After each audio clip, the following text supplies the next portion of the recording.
Good morning. It's time to get in touch. Brought to you by Geisinger Muncie and Jersey Shore. State-of-the-art healthcare close to home. Every week, this public affairs show shines a spotlight on people and programs in our communities that improve the quality of life in Lycoming County and beyond. I'm Freddi Hammer, host of In Touch and news director at Backyard Broadcasting. This week, we're joined by Dr. David Morgan. He's the president of West Branch Arts Consortium, along with Zach Lee, or you may know him as DJ Wild, an audio specialist. He's helping bring some live performances to life this year. Good morning to you, Dr. Morgan. Good morning. Thanks for coming in and seeing us today. Happy to do so. Well, I wonder if the listeners are very familiar about the West Branch Arts Consortium. I mean, can you give us a little bit of a background about the organization itself? Sure. I started my career in 1969 in Jersey Shore School District as a teacher. Okay. And I was there for 7 years, and then I moved to Delaware County, and I was a principal there, and then an assistant superintendent for 25 years. While I was in Chester County, we created a foundation to bring in performing groups from all over the world and developed a concept called arts literacy, a Getty Foundation term. It deals with aesthetic understanding, historical perspective, and critical viewing of arts performances that audiences needed as they're developing as an audience. Yeah. All audiences are not the same by any means. And so we thought it was really important to do this kind of thing. I started in Chester County, bringing programs in dance, theater, and music into the schools there. And then in 2005, I came back out here, and we actually started doing a few programs. And in 2016, we created the West Branch Arts Consortium to do what I used to do down in Chester County. When you say about preparing audiences, this is getting them to see this in a normal experience instead of having to go to a concert or drive somewhere. Right. Well, it's that, and it's also, we develop arts literacy materials, a packet that goes to the teachers 2 weeks before the performance. So each of our 10 schools, once we know who they are, we prepare the package and we email it to the head from the school, and they send it out to all the teachers to go over activities with the kids so they have a good understanding of things dealing with aesthetic understanding, historical perspective of the group, and how to critically view the group. And that makes a different kind of audience altogether for these groups, because if you bring an assembly group in and then you don't give them any kind of background, it just washes over them. And not that washing over them isn't good, but this is a developmentally appropriate way of developing audiences for the future. You're talking about culturally and personally. I mean, there's a lot of stuff going on there. Absolutely. Tell me a little bit about Nidia Gongora and how you made the choice to bring her in this year, and a little bit about what we can expect in the schools this year. Well, she is a Latin Grammy nominated singer. She's the apparently best known Latin singer in Colombia. Her home country. And she brings in a diverse cultural history of the music from that area and performs it for the schools. And she's been doing that for a number of years. She's won a number of awards, as well as that Grammy nomination on top of it. So, but she has a little history, and she has a group of 7 with her in the group. So they have all the different instruments backing them up, and they go all over the world. What made you choose Nidia Gongora? What was your criteria to bring her in? Well, every year we look at what groups are out there. Mm-hmm. And her group was one of the National Endowment for the Arts groups that they were bringing to the United States this year. Yeah.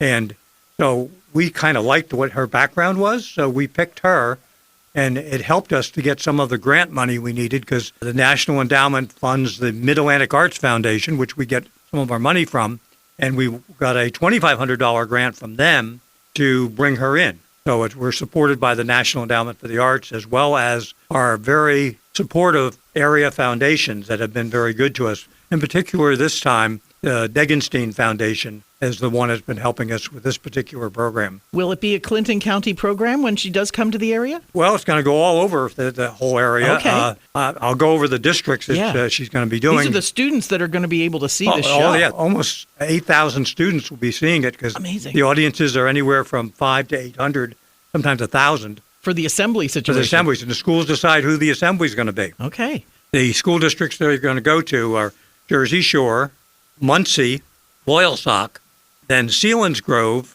Milton, Warrior Run, Benton, which is a little further south, Sugar Valley Rural Charter School, Shikellamy School District, and last but not least, St John Neumann non-public school. Yeah. They just joined us last year when another one of the districts from up north dropped out. What does Miss Gongora do that she can take this time off? Is this her full-time job as a performer? Well, she's a professor, so she can take leave from being a professor for a week at a time or whatever. Okay. This is 2 years ago. We worked out the week, and we picked a week that was going to be where there's very little state testing in the schools. Okay. So I check with all of our school partners, and they tell me that the week of March 23 to 27 is a perfect week for her to come. They don't have to deal with state tests and that kind of thing.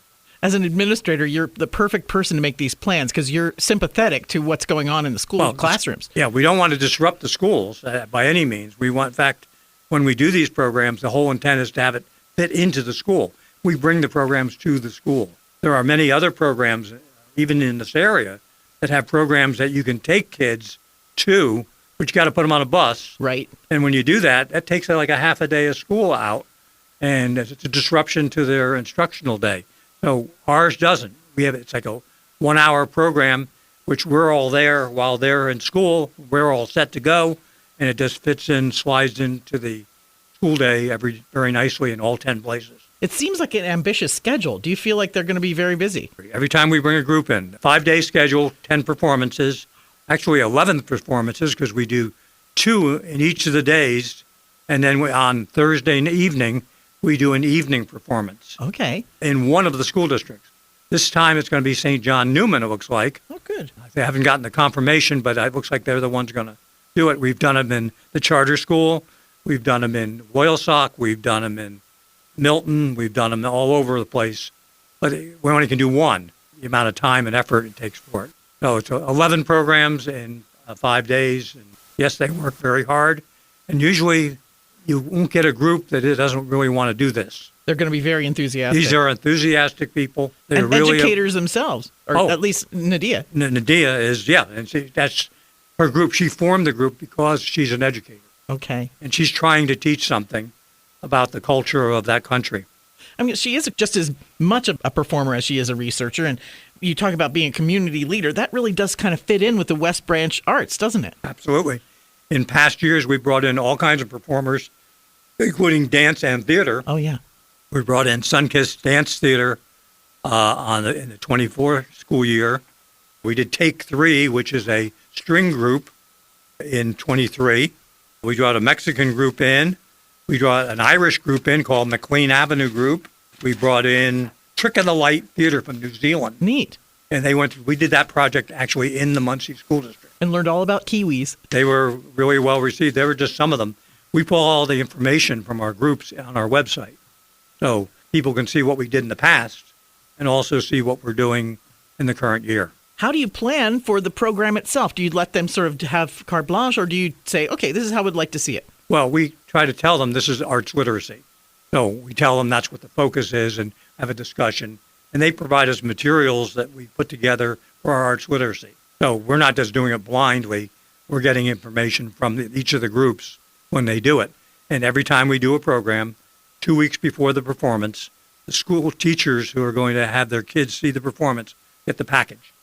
They get to work on those pre and also post-program activities to help them better understand those 3 areas of arts literacy. What kind of feedback do you get from the teachers when you provide this information and go on? It's only been very positive. And we've been doing this, been doing it here, as I said, from 2005. I started bringing a few things in, but 2016 in earnest was when we started the organization. But I had done it for 25 years in Chester County schools. Yeah. And the enthusiasm was wonderful.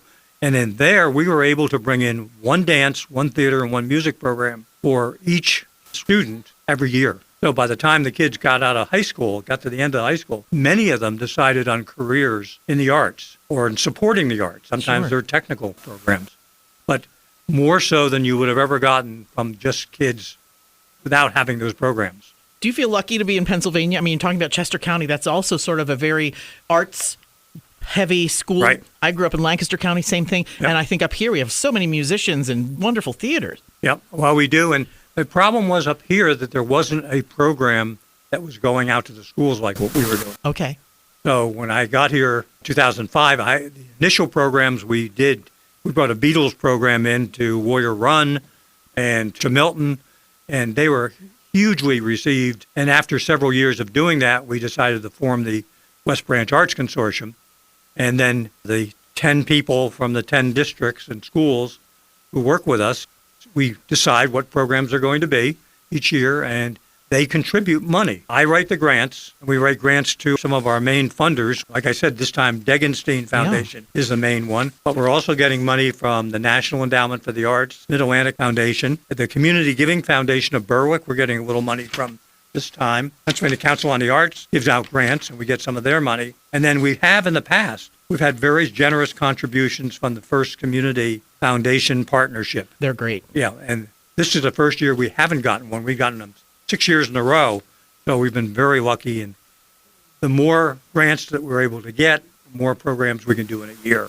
The most we've been able to ever do is 3 in a year, and that's with when we had maximum grants from First Community, Degenstein, and all the other sources. Is this in perpetuity, or do you have to do this again next year? Every year is a different, starting from scratch. Okay. And we have to see, and then the school districts have to come up with usually about a third of the cost of the program coming to their school. So they're each contributing that, and the superintendents, I send them an invoice, and they send us stuff, and they help by getting the arts literacy materials out. They've been very helpful. They're on our board, and they help make the final decisions about what we're going to bring in.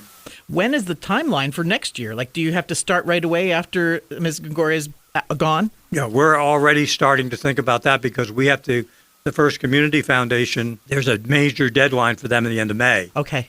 So we need to get the application together for what we want to do next year, as well as the Giving Foundation and several of the others. So we're now looking at programs we're going to do. We already have decided we're going to bring the Irish group, McLean Avenue group, back in because we had them 3 years ago, and they were a huge success. They come straight from Ireland, and they do the drumming, the whole thing. And the kids love it. I bet. It's so lively. And the teachers do too. Sure. So I don't think there's been a program that we brought in that the kids haven't enjoyed. It's because it's different. Yeah. It's different than what they're used to, like Sun Kids Dance. They don't get to see that dance normally. When we did Trick of the Light Theater, that was the first time we've had a theater group we brought in. Okay. And dance companies are tough to bring in because the staging requirements are so big. Sure. What's the best reaction you ever got from an audience at one of these programs? We actually had a newspaper article that appeared right after it when we had Luca. Yeah. And then there was a whole article in the newspaper because not only did they perform for the school, he took great interest in one of the kids who was ill with cancer and was continued a relationship with that child after he left, which the school was impressed with, his ability to do that and willingness to do it. So I wanted to bring Zach Lee in our DJ Wild, and you're dealing with the audio and all the different things that are going to be going on at all these schools. Yeah, I've been dealing with it since about 2016, 17. Okay. And you have to do all the breakdown. Like, you're doing a lot of sweaty work to make this happen. Yeah, and the equipment's heavy. It's fun. It's great. It's sort of what you do. It's why I got a back brace now. I'm just kidding. Tell me a little bit about some of the performers that you've really been inspired by. Luca Straganoli from Italy. Okay. He was the first one to come back after schools were allowing this kind of stuff to come in, but there was such high restrictions. You know, we were doing one show per district, so 2 shows a day. But because of the restrictions, he was going from room to room and we were breaking down. We were doing 7, 8 different shows in a period of an hour because Luca was so involved in trying to make sure that every child, every kid got to see what everyone got to see at other districts too, because some of the districts, the restrictions were different when you got district to district. I see. Sometimes you were allowed a room of 20 kids. Sometimes you were allowed a room, depending how big it was, of 50 kids, 70 kids, whatever. So we didn't get the 800 all one auditorium filled show. But he took time and he made sure that every kid, every guitar player, especially if they were in guitar or into the music or orchestra program, he made sure that those children were able to learn, ask questions, and he made a very special connection, like David talked about, at Sugar Valley with a terminally ill child. Sure. And continued that. Matter of fact, I talked to Luca last year. He had let me know that he had received the information that child did pass, but he kept ties with her from 2017 to last year. So. What a wonderful, And heartfelt thing. And that's the kind of stuff, not just for the educational purposes, but the connections that these children can make with different cultures and learn all through music, dance, and theater. I never knew what I was getting into when I took the gig. Yeah. But I am so glad I did. Dr. Dave Morgan has been an amazing... Would you say mentor? Yeah, mentor and attribute, I think. Okay. To this area and for what he's doing. Because some of these schools that we do, especially when we go further out, they never would get anything like this. They would never see, if it wasn't for this man and everything he's able to put together, and he's retired. So, this is supposed to be where you're supposed to be stress-free. And he's picking up the slack and making this possible. So, well, thanks to both of you. I appreciate you introducing me to Dr. Morgan. Absolutely. How do the students benefit from this global look? How does it help their education? As most people who teach know that education is more than math, science, social studies, and so on. Yeah. It is also the arts. The arts are part of it. The problem is that most school districts don't have the ability to go as deeply into the literacy part that we're doing. Our program is the best of all worlds because we don't disrupt their program. They're coming in for a week-long program. What are the dates for that we can look forward to? They're coming in for the week of March 23 through 27. They arrive on the Sunday, the 22nd. I meet them at the hotel, which we actually put them in the Hilton downtown here. Mm-hmm. And every day they follow me to each of the sites. Zach, our technical person, goes out to the schools in advance, setting up sound equipment, et cetera, so that they're all ready to go. And then he has to quickly break down, and we go ready to go over to the second school. The second school always provides them lunch. Nice. Lunch to the group. That's one of the deals that we have with the schools. And supposed to feed our technical people too. They're usually kind of busy setting up again, but it's a real rush to try to make it all happen. Do you get feedback from the parents? Some parents, not all of them, because kids don't go into the detail about what it is. So I'm sure that we'll have the non-public school people coming at the end of March, on the 26th. They'll be coming back to that program at night to see it. You talk about these programs year after year. How can we help you make sure this is happening? Well, the only way we can survive is if we continue to get the grant money. The schools couldn't afford to do this by themselves. Even them putting in 1/3 is a stretch. The grants we hope will continue from the major foundations. Yeah. But we also have individual contributors who give us money sometimes, checks for a particular program or just general support of our organization. Sure. We charge admission to the evening community show, but it's only like $2 or $3 just because we don't want to discourage anybody from coming. Okay. Thursday the 26th, yep. We don't do it to collect money really as much as there's value associated with the performance. Absolutely. Because I think performances are of that type. Do you have relationships with the people who have gone away, have come here and then have left again? Oh, many of them still continue to communicate with us. Nice. Do they want to come back and do more? They certainly would like to come back and do more. Our biggest problem is stretching the dollars we have. Sure. When I was doing these programs in Chester County, we did 16 programs a year. They were spread out almost like one a month. But at that time, I was an assistant superintendent of schools, and I had staff who would actually deal with that. And the kids at the high school provided the staging support in all the schools. So they actually got an additional look at the artists besides just seeing them in performance. And initially, the first few programs, I paid for totally myself out of my retirement money. And then after they were so well received and everything, we decided to start trying to do the program with the districts contributing the money. And eventually, we got to the point of actually going after the foundation money. That wasn't there in the beginning. Beginning with the schools coming up with the money.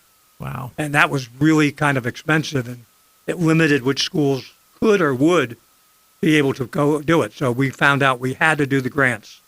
And you learned to write grants because of that, or did you already know how? No, I'm a grant writer. That's what I used to do. Okay. And it's something that takes a lot of work and time, and they don't always get funded. You take a shot at it. Sure. Like this year, we didn't get the First Community Foundation grant because they had so many increased number of people requesting money. They decided not to give the money again to the people who got it the year before, which I fully understand. Sure.